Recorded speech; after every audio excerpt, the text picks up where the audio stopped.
أعوذ بالله من الشيطان الرجيم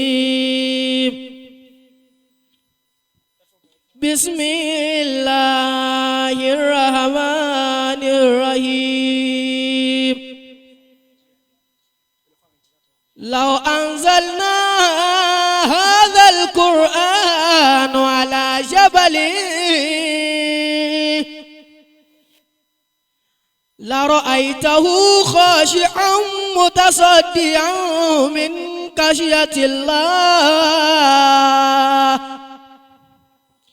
وتلك الأمثال نضربها للناس لعلهم يتفكرون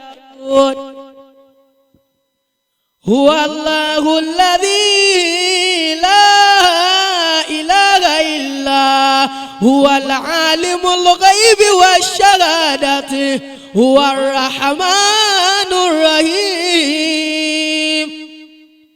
هو الله الذي لا إله إلا هو الملك القدوس السلام المؤمن المؤمن العزيز الجبار المتكبر سبحان الله عما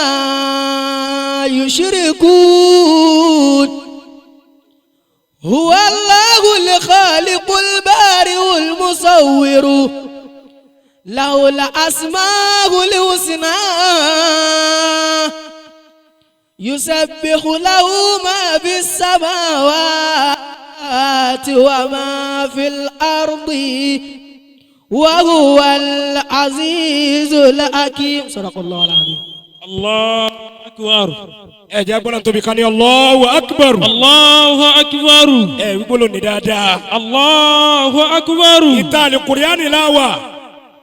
ibi tí wọ́n ti ń kẹ́lí kùrìánì láwà ibi tí wọ́n sì ti ń lo àlè kùrìánì láwà ìta bàbá wa àgbà Arimiyahu láwà bàbá wa àgbà ẹni ọlọ́run bàbá wa àgbà wòlíì ọlọ́run àwọn èèkàn káwá wà níta wọn látijọ́ tá a ti bẹ̀rẹ̀ láti ń kálí kùrìánì ọjọ́ kan odidi àlè kùrìánì kan ni látijọ́ tí bàbá ti jáde láyé ọlọ́run àbíọ́ gbogbo eléyìí náà a fi ń tọrọ àlékún kẹ́ fún wọn ni ọlọ́run bá kẹ́ wọn bá gẹ̀ wọ́n. àmín. wọ́n láàjọ kan sọ ọlọ́run wọ́n láàánú rí ọlọ́run. àmín. ọlọ́run àwa dalé wọn lójú wọn àwọn bàbá tẹ́ bá sọ̀rọ̀ ọlọ́run lánàá wọn sọ kìí wọ́pọ̀ bẹ́ẹ̀ ní àwọn ẹni ọlọ́run wọ́n sì já àwọn ẹni ọlọ́run tó kìí ṣe gbogbo nǹkan ọlọ́run máa ń bọ̀ yàn ibòmí ò ti wà tó yẹ pé tẹ́ǹtì lè pé méjì gan wọ́n ní ti bí ti ṣe ṣàkọ́fínù ti bẹ̀rùn bàbá Imam Asturi ní àwọn ni wọ́n ní tẹ́ǹtì bẹ̀rùn àwọn kọ́ máa pọ̀ tí àwọn kọ́ máa dáná ráìsì àmọ́ ni ẹ máa bọ̀ wá bí tí gbóná bẹ́ẹ̀ mi sẹ́wọ̀n àpòjò ń rọ̀ ọlọ́run tí yóò sínú ilé bàbá bẹ́ẹ̀ ní gbòójú ayé wọn kò tó wá síbẹ̀ lẹ́yìn wọn